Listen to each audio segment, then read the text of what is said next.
recorded. I don't know why, but I couldn't access the recorded lesson. So I was not able to retrieve it. Okay, so tonight's lesson is on local and global communication in multicultural settings. So we're done already with communication principles, processes, and ethics. And last time we talked about globalization and communication, the role of communication and globalization and vice versa. So, and now we will talk about local and global communication in multicultural settings. Okay, and for tonight's objective or learning goal, we have this one. Only one, cite examples on how to enhance one's abilities to communicate with people from diverse cultures. So, as our output for tonight's lesson, you will be making a student commitment contract. And that contract will contain your plans in order to improve yourself, specifically your communication skills in communicating people with, from diverse cultures. Okay, so let's begin with some questions that I will be flashing on screen, and I'd like you to react to it. So there will be three choices. If you agree with the statement without reservations, you can type yes. Okay. If you do not agree with it, you type no. And if you are undecided, because sometimes you do it, sometimes you don't, or maybe you're doing it sometimes, so maybe you can type maybe. Okay, so again, there are three choices. One is yes, another is no, and then maybe. Okay, so are you ready? Let me share the first item here. So engaging, putting things in the right perspective. First statement is, I am interested in interacting with people who are both like me and different from me. Okay, type your answers in the chat box. I am interested in interacting with people who are both like me and different from me. Please type okay. So thank you so much. A lot of, from Leah, yes. Vian, yes. Katrina, yes. Sam, yes. Audrey, yes. Abigail, yes. Okay. All of you answered yes. We have one from Ivana. It's maybe. Okay, unique answer from Ivana. May I ask Ivana why she answered maybe? What is your reason? Why do you say that interacting with people who are both like you and different from you, maybe it's not really your cup of tea? Why is it so? Yes, so please open your mic, Ivana. Hello, sir. I'm not really kanang sanay when it comes to interacting people, but I am working on it since I am taking BS pharmacy. Okay, thank you so much, Ivana. Okay, that's very honest answer. So many people are like that, right? Maybe not so sociable. I'm not saying that you are antisocial, because antisocial is different. But since you have recognized that and you have acknowledged that and you're working on it, I think it's self-awareness. And self-awareness, is the start of mastering yourself. So from self-awareness to self-mastery. That's really nice. Thank you so much, Ivana, for the sharing. May I request one who answered yes? And I'd like to ask Generous Balayo. Can you please open your mic and share with me your personality? Why did you say that you like interacting to both people who are like you and who are not like you? I am interested with interacting with other people, sir, because I like to talk. Mm-hmm. Do you And have many friends now? yes, sir. Do you have many friends? Yes, sir. Okay, that's great. Are your friends from your own age group, or you have friends also who are older than you? Now, most of my friends, sir, is older. Lang, I am older than them. Ah, okay. So you are the what do you call that? The big sister of your Yes. friends. I see. But you have friends also definitely with your own age group and also with older people. Wow, that's great. That's pretty impressive. Now let's move on to the next statement. It says here, I am sensitive to the concerns of all minority and majority groups in our multicultural country. We're talking about the Philippines in general. I am sensitive to the concerns of all minority and majority groups in our multicultural country. Please type your responses in the chat box.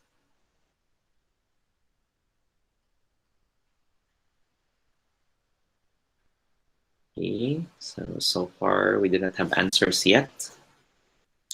Okay, so from Sam, yes. Leia, also yes. May I ask Sam? Um, okay, just a reflection or a reaction to this statement. May I ask Sam Gabriel to Hi, answer? sir. Good evening. Yeah, good evening. I am sensitive to the concerns of all the minority and majority groups in our world. It is our job as a youth, as a member of the youth, to be aware of what is happening in our country because there are a lot of hatred and discrimination that is happening. That's why we need to use our voice and we need to be sensitive to the concerns. We need to help them. We need to help them find their voice and empower them and in general. Thank you.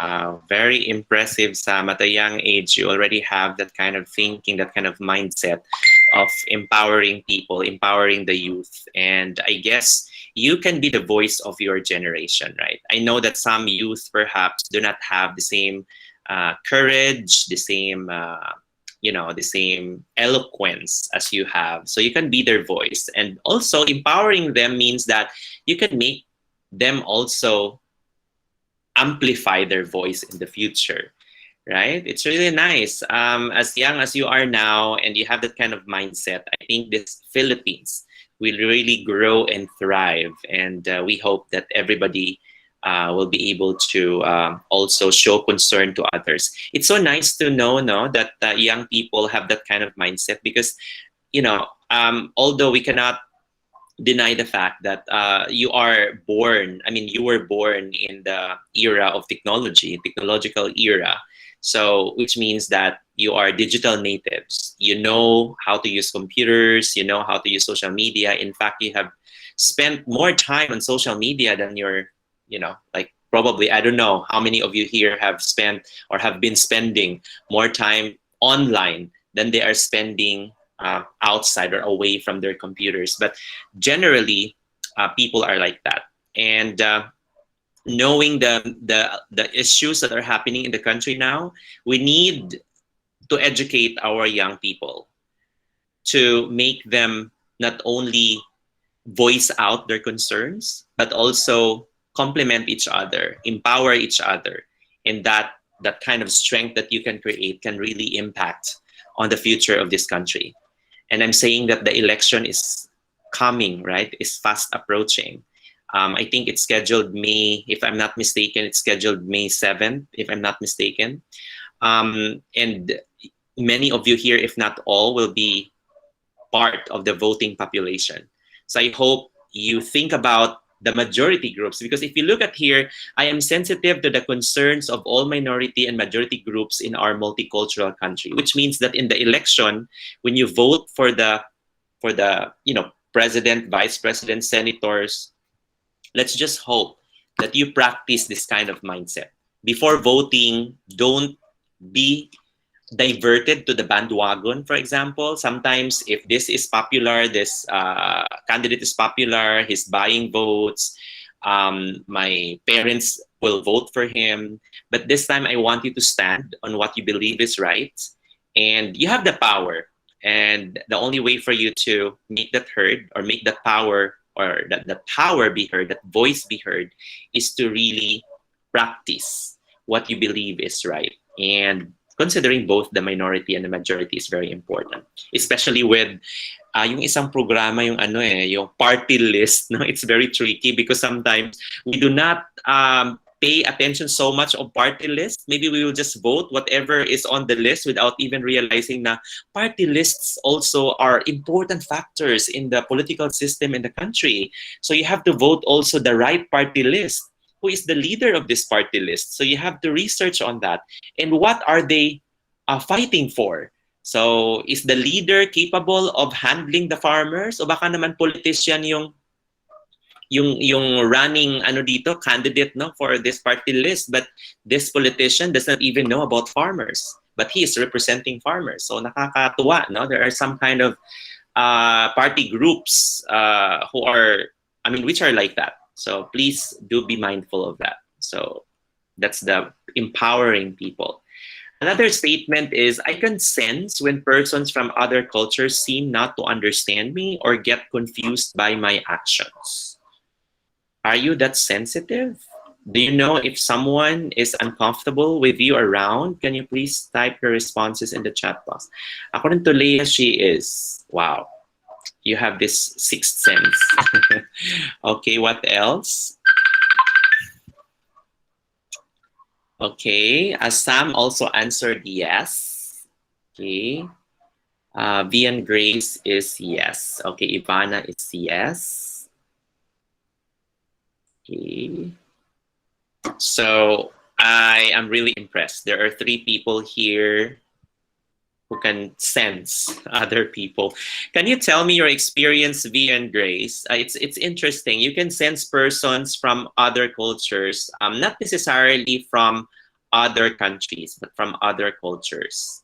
Yeah. So can you share with me your experience? Good evening, sir. I can sense when persons from other cultures seem not to understand me or get confused by my actions. Uh-huh. No, because sometimes I I feel that they don't understand me because siguro sa mga language barrier man bala sir Mm. nga mga factors. Okay, thank you so much, Vian. I think it's very nice that you are, if you can sense other person's actions, like discomfort or that kind of stuff. I think that's a sign of your ability. Your sensitivity to others, and based on that kind of feeling of that action, you will be able to know their needs, and that's really nice, because those people who cannot sense about another person's feelings and emotions are actually, I'm not saying that they are really insensitive, but probably generally they are insensitive, because sensitive people know the needs of other people as well. So if you think that this person, for example, I know you're not students, but if you're a teacher and you know that this particular student is shy and you force that student to talk, even if he or she doesn't want to, I think that's a sign of insensitivity. Because knowing the needs of another person is something that can make us establish a good relationship. And again, communication is all about relationship. If you are good at communicating, you can establish good relationship, and being sensible is one of them. So cultivating and nurturing that sensitivity in us is very important for us to establish good relationship and even rapport with other people. So thank you so much for sharing, V and Grace. The fourth one is, I have no fear communicating with persons from both minor and major cultural groups. Are you like that? Don't you have any problems communicating with anyone? With any group of people?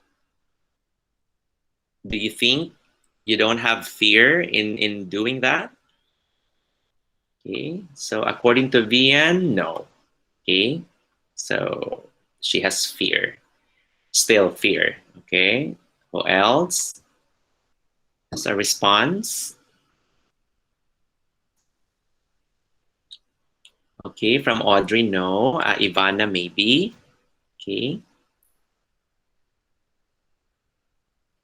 Okay, so we have 2 no's and maybe. Sam also maybe, Leia maybe.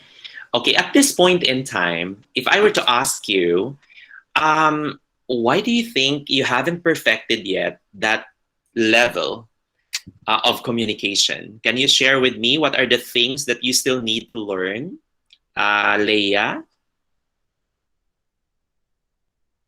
Of course, from Ivana, she said no, and Via no. So totally, they still have to work on this. But Sam, Leia, and Ivana have answered maybe already. So which means that they have the skill, but still it's not complete. They still have to improve on it. So Leia, which area of communication or intercultural communication do you think you need to improve on?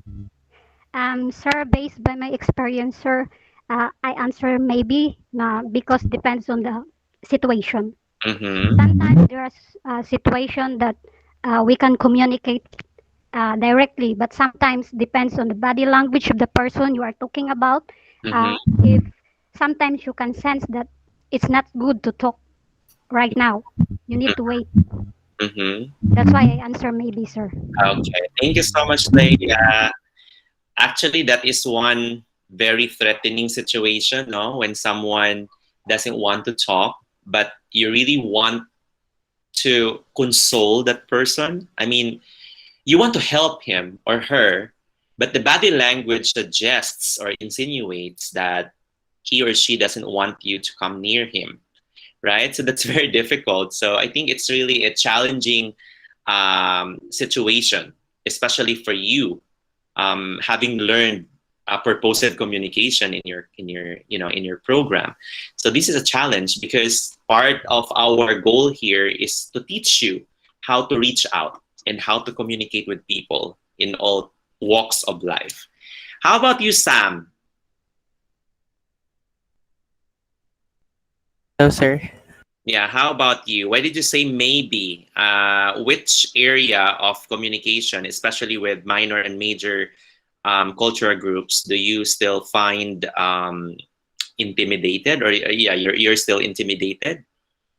You still find It's not that intimidating? I'm intimidated, but I think I'm kind of shy, Mm-hmm, and sometimes there's a culture shock that's happening. That mm-hmm. means I can't really blend in with the people that are in that group. So sometimes I have difficulties interacting with other groups. Yeah. Okay, thank you so much, Sam. That's a very honest answer. That's so true. I think no one is really, um, maybe expert enough to say that he or she can easily blend in with anyone, right? With any group. But I know that experience can teach us, can tell us when to blend in. And I think knowing that, when is the right time to blend in, I think is crucial, especially in establishing good relationship. And I think everything boils down to sensitivity. You have to be sensitive first to be able to understand people's actions and to be able to identify the right action to make. Because no matter how good your intentions are, if you do it in the wrong way and in the wrong time, there would never be a good relationship that would emerge between you or the group of people. That is why everything comes in the right timing and in the right time. So yeah, we have to be sensitive. That's one key element here. Um, it's being said by Confucius that human beings draw close to one another by their common nature, but habits and customs keep them apart. What do you mean by this statement? Can you give me a specific example, or can you cite a specific example that would enlighten us on this statement by Confucius? You can cite specific examples or experiences that you have had that can be related or can be associated with this statement. Again, human beings draw close to one another by their common nature, but habits and customs keep them apart. What are your thoughts on this? Anyone? Can you give me your thoughts?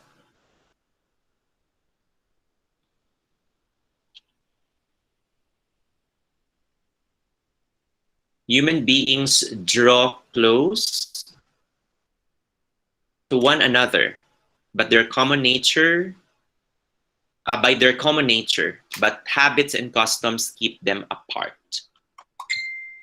Okay, according to Leia, different beliefs. yeah, different beliefs. But we have two statements here. Eh. The first statement is draw close to one another by their common nature. That's the first statement. The second statement is habits and customs keep them apart. So how can you, describe or explain the I mean it seems a little bit no, yung contradicting. You are close but you are separated. I mean, how can that be? It seems like a contradicting statement. You are drawn by common nature, but you are apart by habits and customs. So how can you give a specific example or a concrete example regarding this statement? Any idea aside from different beliefs? Okay, Francesca, go ahead. Good evening, sir. I think, sir, that in common nature, sir, I think that humans by nature are capable of sympathizing with one another. Mhm. However, they grow up in different places and in different environments. Thus, their habits and customs dictates what they should decide next instead of doing their actions based on what they feel. Okay, thank you so much, Francesca. So I got your point here. There are 2 points that you wanted to, um, to convey. One is the nature, the human nature, which is to help, right? That's our common nature. And when it comes to, I remember in the Philippines we have a lot of natural calamities like typhoons, right? And it's very interesting that during this time of pandemic, we have seen a lot of good Samaritans, a lot of people, kind people who are willing to help. And if we scrutinize their backgrounds, they come from different environments, as you have mentioned, family backgrounds. Some of them are rich, some are poor, but they are united in one common goal to help one another. That is so true. According to Vian here, sometimes we work for common good, have empathy, but sometimes we group drift apart because we have different cultural beliefs. I can give a specific example of this. When I was in Japan, I didn't have a lot of Filipino friends there when I first arrived there because I didn't know there were a lot of Filipinos living in Sendai. So the first friends that I had were actually like foreigners like me. They came from the US, from Europe, from Africa, from Micronesian countries. And we were drawn together because we studied Japanese in there. At the same time, we also shared almost the same likes, like, oh, we wanted to go to ramen shop, so let's go to ramen restaurant and eat ramen. So almost every Friday we went to that ramen restaurant to eat ramen for the purpose of eating, because we like ramen a lot. So that's the maybe one common nature, is that we like ramen. Some people they like to go skiing, so even if they aren't that close, but they have maybe you have noticed that there are a lot of people here in Kabankala now who belong to biking clubs, right? They like to go biking, but it doesn't mean that all of these people smoke. Maybe 5% of the bikers smoke. Okay, so they have different habits, right? But they like biking. So that's their common nature. They like biking. So they are drawn together because they like biking. But they are apart because they may have these different religions. They may have different habits, okay? And they may have different idiosyncrasies as well. So these are concrete examples of how we are drawn by our common nature but are separated by our habits. So we can go together. That's why we are blending in. And it doesn't matter how diverse we are in that particular group. We just blend in. And what makes us blend in is our common nature. That is why I like the explanation of Francesca when she said that our common nature is to help people. Because although there are people who are bad, maybe that we have seen around us, but by nature they are kind. So there is always kindness in every person, and that kindness is our common nature. and that will bring us together. That is why we always promote love and peace. And for this, I mean, we can make the world go round. There may be different personalities in us, but if we are drawn for one purpose, to promote peace, to promote love, to promote harmony, there would always be harmony in our country. And I think that's the goal of communication, being able to communicate these values, these good, teachings from our religion that we want also to share with other people. That's how, Confucius puts it in one statement. Now, one very interesting statement. Now, there are several types of communication, right? Okay, so we have intercultural communication. What is meant by intercultural communication? So when you say intercultural communication, it means interaction with people from diverse cultures. So we call it intercultural from the word itself, inter, and then culture. So there are two words there, inter and culture, meaning to say these people interact, but they come from different cultures. And what is the medium that they use for communication? They use a common medium. Of course, it would be very difficult to communicate with Chinese or with Thai people, with Vietnamese if you do not know their language, right? Because language barrier, I think one of you mentioned earlier that language barrier can be an obstacle, can be a hindrance to successful communication. That is why we need to look for a medium. We need to look for a medium, and that medium would make us exchange thoughts smoothly in such a way that we can achieve understanding. The goal of communication is to be able to understand each other. That is why we use English. We learn English, right? Because English is an international language. But learning English is not enough, actually. Because being able to speak the language that everyone speaks is not enough for us to establish understanding or successful communication. Why? Because again, every one of us has our own set of cultures, of habits and practices, and that it is very important for us to study these habits and practices, right? Because last time, if you can still remember, cultural relativism exists when we judge someone's actions based on our personal beliefs, biases, and prejudices. If we do that, then that is cultural relativism, and it is also one of the barriers of communication.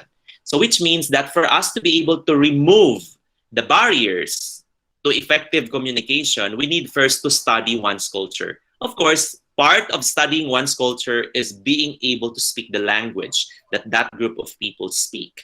But of course, that's not enough because, culture is not just about language. It is also about practices, about habits, even about sign language and even nonverbal cues. So these are important things, right? I think last time I have told you that in the Philippines, if you do this, it's money, right? But in Japan, it's okay. So that alone can already cause miscommunication, can already cause conflict, can already cause misunderstanding. That is why it's very important for us to learn both the verbal and the nonverbal cues. And other than that, we have to study also the habits and the practices of that country, right? So in short, when you talk about intercultural communication, we're talking about the interaction with people from diverse cultures. So interaction with people. There are different forms of intercultural communication. So we will be dissecting intercultural communication according to John in 1998. Let's see here, what are the different types of cultural communication? One here is the interracial communication. What do you mean by interracial communication? Can you give me your thoughts about this? What do you think is interracial communication? Anyone from the group who can share his or her thoughts on interracial communication? What kind of communication do you think this is? Between and among whom? Okay, according to Gabriel, interaction to Okay, from different races. Okay, that's right. From the word racial, right? So if I communicate with a Japanese, that is interracial communication. I'm a Filipino and you are a Japanese. And this usually happens in the academe, especially if, for example, if you're attending an international conference where you are tasked to present a paper and another person from another country will also do the same thing. So there's an opportunity for you to converge and to meet. So you're interacting and you are new to each other. So there are a lot of factors there that can affect communication, right? So it's your first time to meet. You don't know the language, you don't know the culture. So you will start from scratch. And that is really interesting. And that is something that we need to learn how to get over with, how to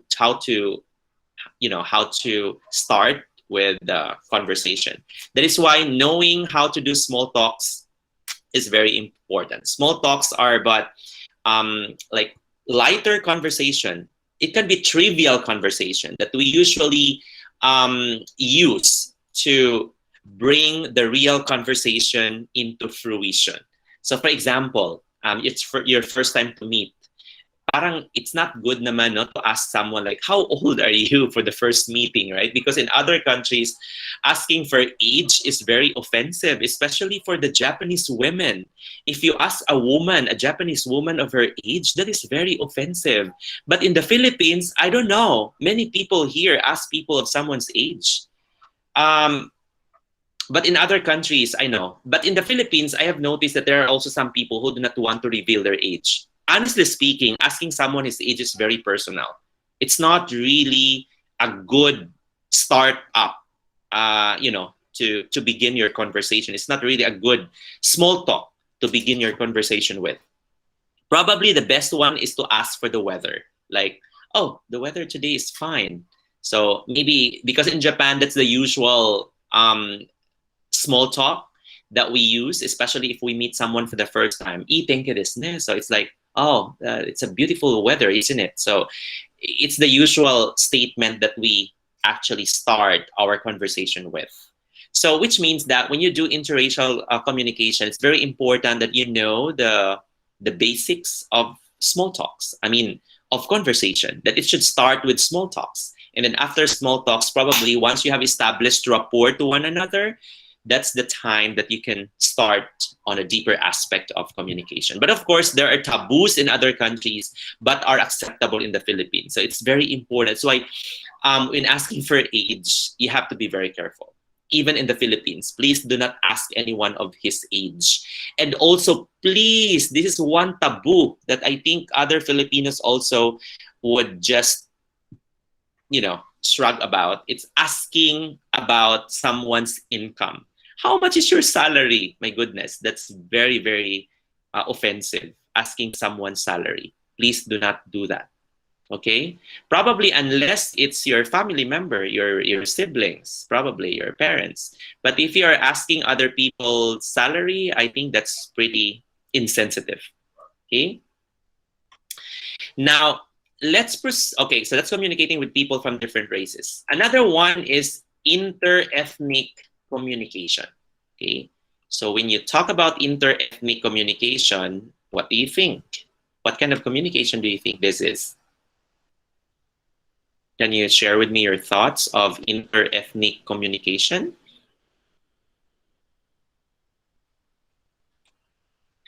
Inter-ethnic communication. Any idea about this? You can type it in the chat box. You can also directly tell me your thoughts on inter-ethnic communication. From some Gabriel, communication from different ethnicities naman. That's true. Actually, there's always a context clue, and I really appreciate Gabriel for seeing that context clue. No, so the clue is in context. Inter means communication from between and among different ethnicities, right?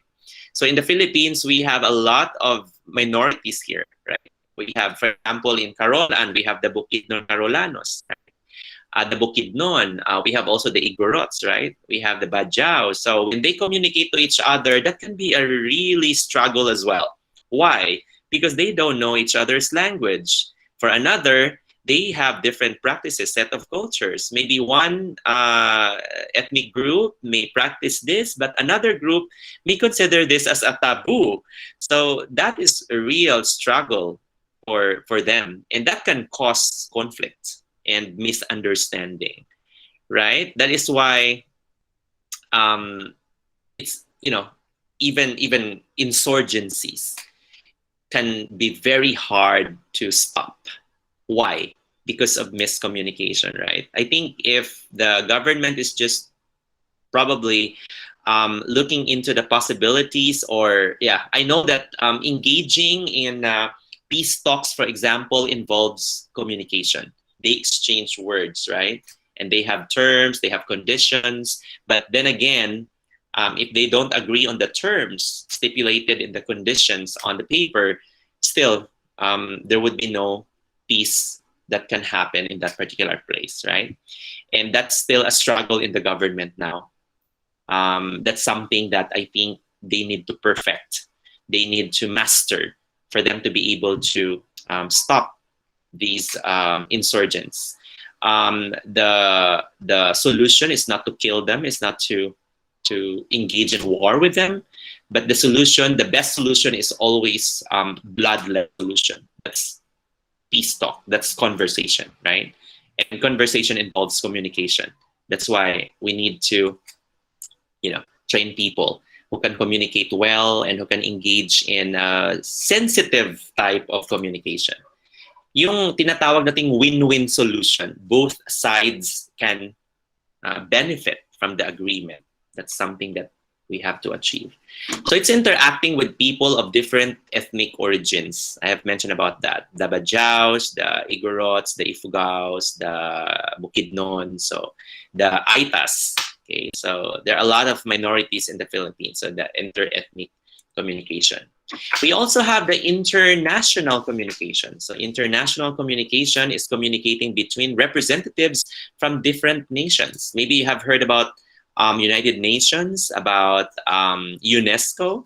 So they have even ASEAN and Olympics, right? So they also agree on certain things before the conduct of these activities. So you mean to say in international communication, there are certain things that they have also to follow.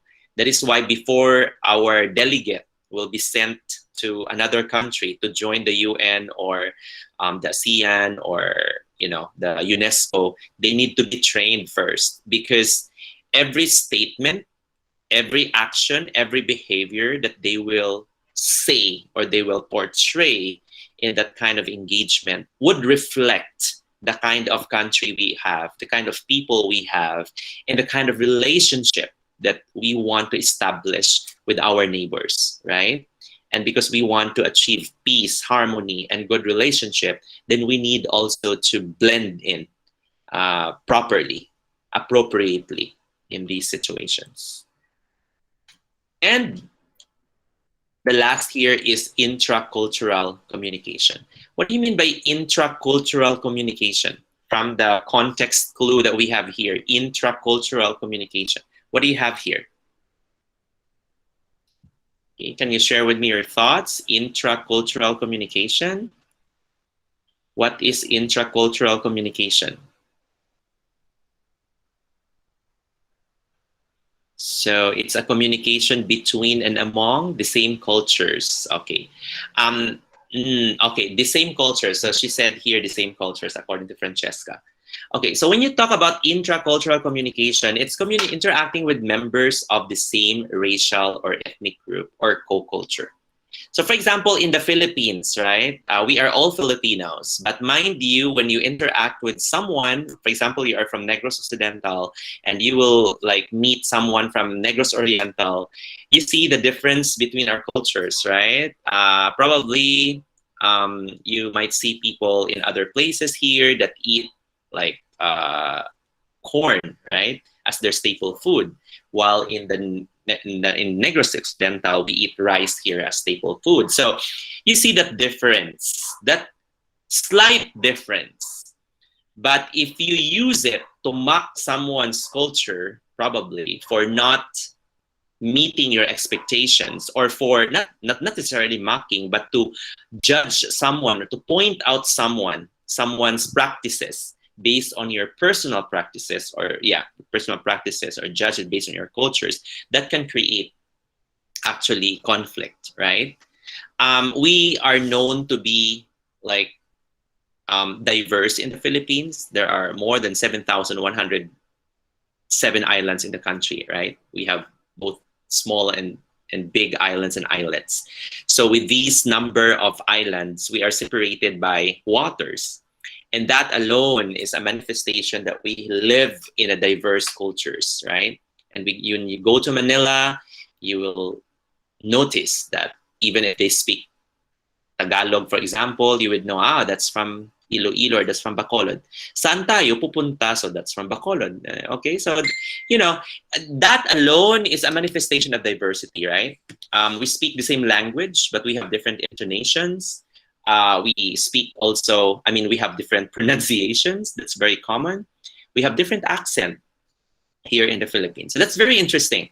And knowing that diversity by heart, understanding the existence of this diversity will make us understand better, will make us even more tolerant, and we can increase our sensitivity towards other people or towards another person, right? So last Sunday, I went to church to attend the daily mass, and then during the second mass, the group of deaf and mute, differently abled mass goers also join in, and they had they also have their own after the teacher, but the one who is doing the sign language, right? I know that if you're Roman Catholics, you would be able to see those differently abled church goers every Sunday from 8 to 9 there in the cathedral. So I was attending the 8 o'clock mass with Bishop, and then there were these 3 people behind me. They were laughing at the one giving the sign language, because she's not just giving the sign language, she is showing her emotions while expressing to the deaf mute churchgoers. And I was really, really I couldn't explain, the feeling that I had that time when I saw these 3 people, the mother and their 2 children, laughing at the lady in front doing the sign language because her face was so funny to look at. Just imagine that ignorance can cause really, I felt embarrassed for them because they were ignorant, right? They didn't know what they're doing. They're so ignorant. They're so uneducated. That was a sign, that was a manifestation that I think there are still many things that education must do in the Philippines to educate these people, to be more tolerant, to be more accepting with the differences around us. Because if you don't know how to blend in with other people, if you have that kind of attitude, that if you see someone different, you would laugh at that person, or if you see someone unique, you would look at that person. Sometimes we have that kind of behavior, right? Although I consider it really good, because sometimes there are bad guys around there that we need to be observant about. But if we bring our that kind of keenness at the next level, beyond what is acceptable, that can also cause misunderstanding, and at the same time conflict.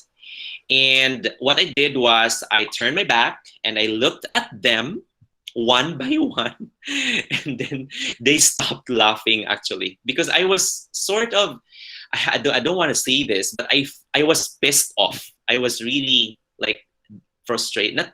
I was pissed off by them, just pissed off. So I looked at them and they stopped laughing. And then, yeah, I really was, I really pitied the lady in front. But of course, she's doing what I mean, she's doing the right thing.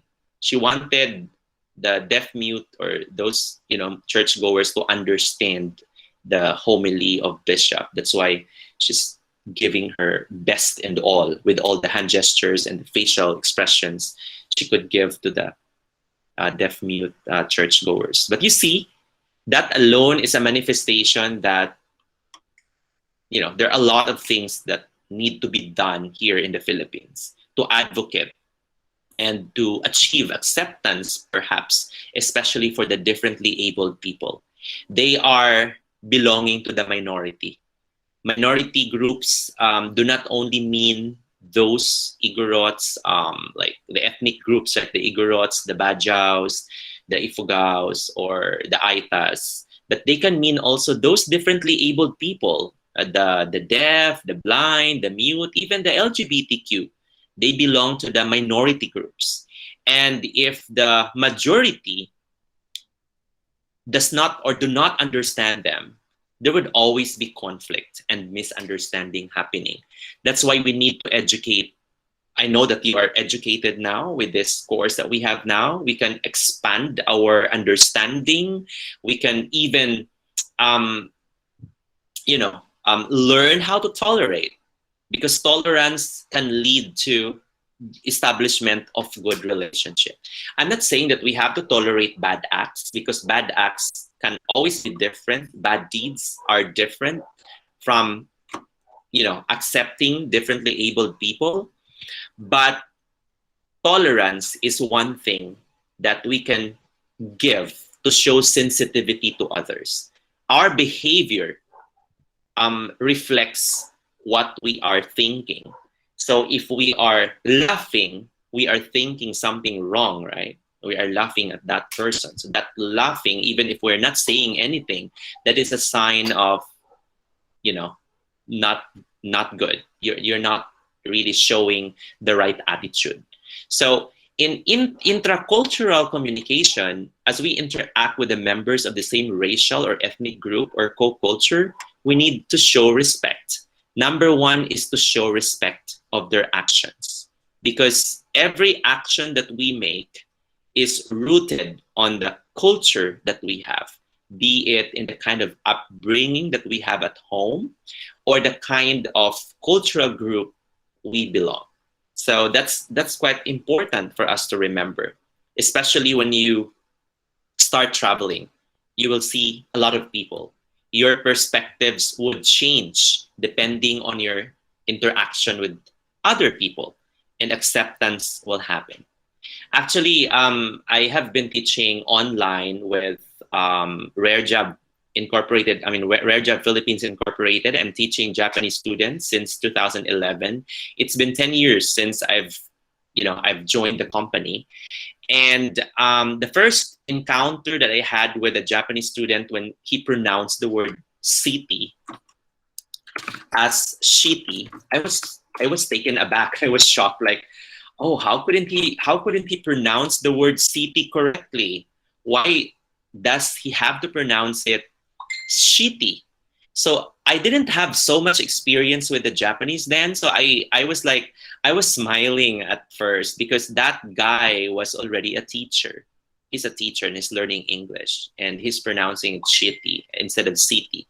And then I realized, later on, I realized that in Japan, they don't have C in their, in their language. There's no sound like C.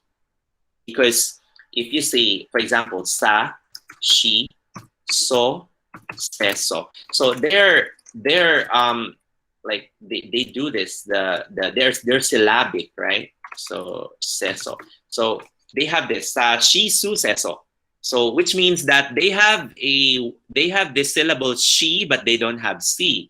That's why when they pronounce city, it's just normal for them. It's just natural for them to say shitty, especially if they are learning Japanese if they're learning English for the first time, or if they're not so exposed to English, so they have really difficulty pronouncing the word city. And with that kind of understanding, I realized that, you know, as a teacher, there there is something that you have to do in order for that child or for that student to learn the proper way of producing the sound. Although it takes time, but it will give you patience.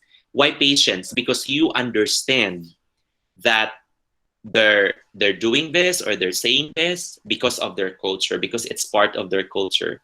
And understanding that, showing sensitivity and respect on someone's culture will make us even more tolerant. And tolerance can bring peace and successful communication. So that's the beauty of understanding the culture. That's the beauty of knowing how to show respect.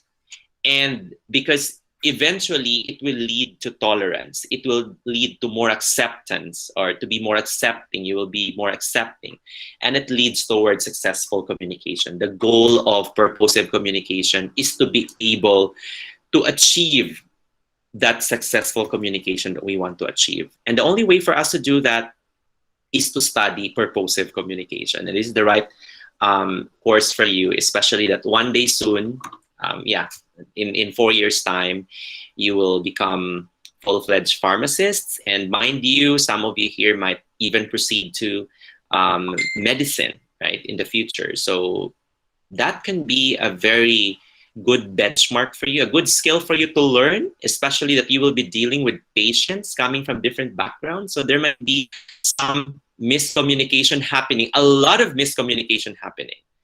Even if you're not a doctor, even if you just work with your colleagues at the company, right? So still there will be miscommunication. Mind you, some of you here will be going abroad to work there one day, someday. So you will have to experience interracial communication, right? And mind you, you will become the ambassador or diplomat someday, and you will engage in an international communication. So you see how important these are for the successful or the achievement of successful communication. Okay? So there are certain tips on how to improve intercultural communication competence. So I'll be showing you here common tips on how we can improve our communication competence, especially in the international or intercultural setting. So one is to recognize the validity and differences of communication styles among people. I think this is very important. Although we have universal symbols, right? Probably we have universal symbols. That's true. If you do this, that this can be generally thumbs up, right? You're okay with this. You're okay.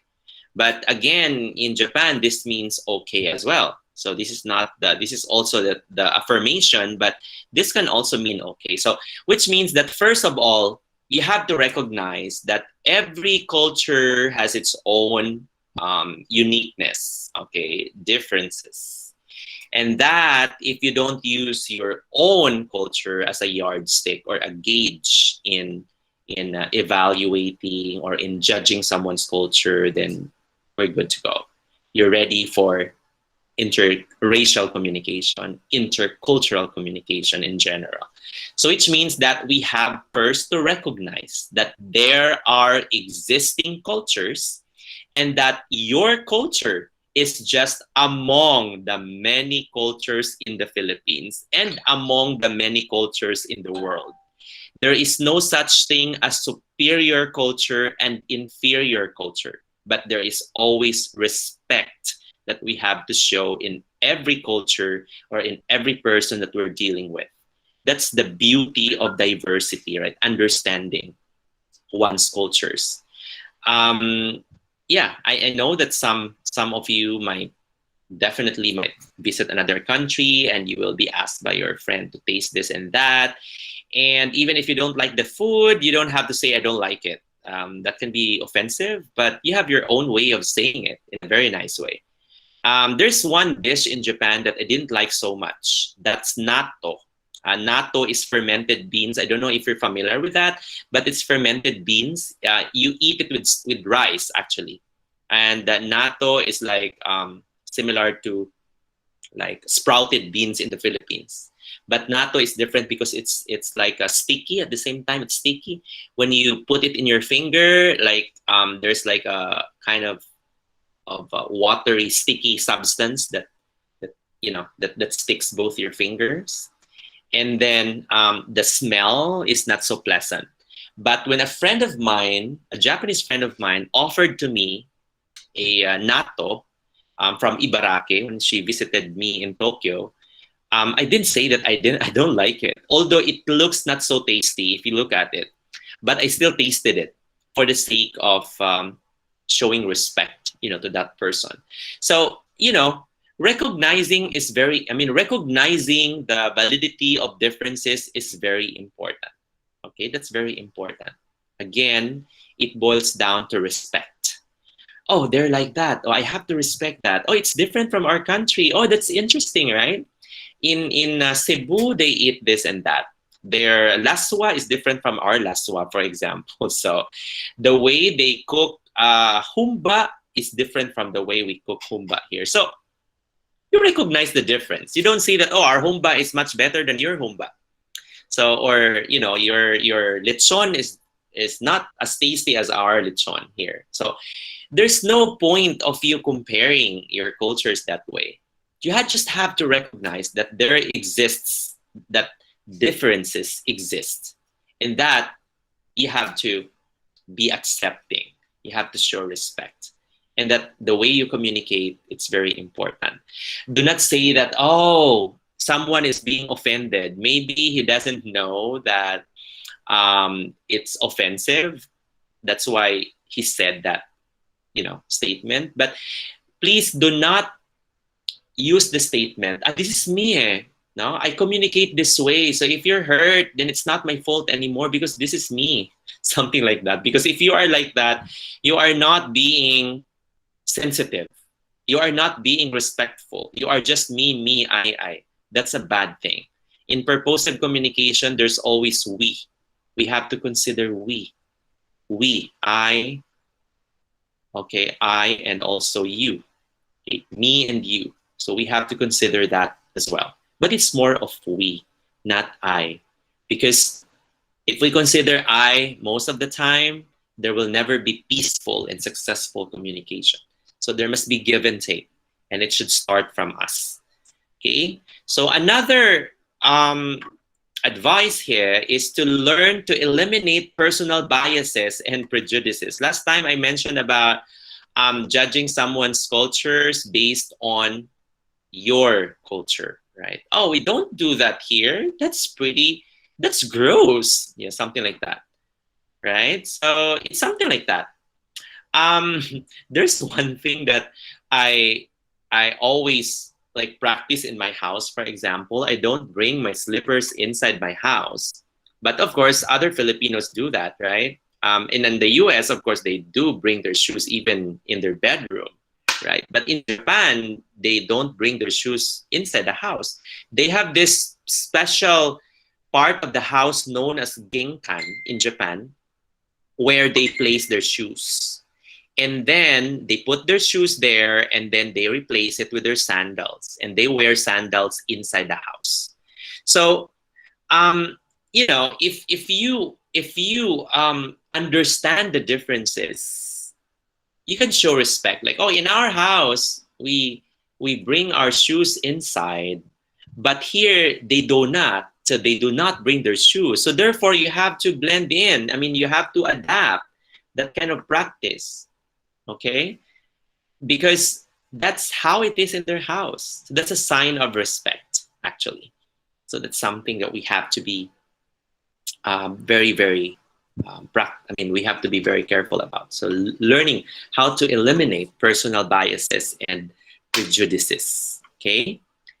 Another one is that to strive to acquire communication skills necessary in a multicultural world. I think this is something very important, is to strive. Because I know that no one becomes better, no one becomes the best version of himself or herself, or the better version of himself or herself, unless he or she strives to become one, right? You're going to school is a manifestation that you want to be better students. You want to be educated. You want to earn a degree because you want to have a good job in the future. So in multicultural, I mean, in communication also to multicultural setting, we also strive hard for us to be able to achieve higher proficiency in multicultural setting. What do you think can be done by a student like you to improve your proficiency in multicultural setting? How? How can you improve? Can you type one here? Can you type one statement or one thing that can make you improve your communication skills in multicultural settings? What will you do? Okay. Anyone? Okay, according to Ivana, I talk to my foreign friends. Okay, that's so true. Talking to them, probably it's not just a simple chat, I mean, chit chat, right? Or a tete-a-tete, but it can be communicating and at the same time learning. Okay, learning their cultures, right? So talking to someone to different cultures may also increase your English proficiency. I mean, not just your English proficiency, but also your proficiency to understand their cultures. Because I think English proficiency is just an offshoot of your constant communication. But the main purpose of communication is understanding, not your ability to use English or grammar or what have you. According to Leia, study and understand, respect different types of culture. That is right. So true. Observe them. Study them. You are watching Korean dramas, right? And now with the proliferation of the BL series from Thailand, we are able also to learn the culture of Thailand, right? So that's one way of learning. It's not just about the drama that we're watching, but we are also learning from their practices, learning from their culture, because that is one way of improving our communication skills. Like, oh, in Thailand, they also use chopsticks. So I didn't know that. If not for that one, I think we visited Thailand before and we saw, how people use chopsticks. And also they are fond of noodles. So approach them. That's right. Respect every culture. That is right. Be it minority or majority, right? Especially in the Philippines, we are composed of many different cultures. So I think we can start from here, from our own country, from our home country. So if you do not respect the people in your home country, how much more the people from the outside, from the other countries, right? I remember one person before, a neighbor, mentioned that, because I think they saw like a Black American and they said, oh, there's a negro. They call the Black American negro. And negro is an offensive term because it can directly translates to nigger. Nigger is an offensive term, a slur that was used long time ago, before before the Black Americans were accepted in the community as equal with the whites, right? That's why we have the kind of distinction. But now, of course, we use the term Black American as a non-offensive, non-derogatory term to mean the Black people of the US, right? Although the Africans are called Africans, but Black Americans are also called Black Americans, okay? So, yeah, that's one thing. And even with the minorities here in the Philippines, right? We name names, LGBT, for example. We name names, different types of names, name calling. That's also one discrimination that people do, especially if they don't understand the feelings of those people. That's why it's very important to be more accepting again and to be tolerant and to be able to understand fully why we exist. What is the purpose of our existence? Why do we communicate? And how we can achieve successful communication, especially in a world as diverse as ours now. Okay? So that's the end of the slide. I mean, that's the end of our lesson for tonight. And okay, let me just stop the recording. Okay, so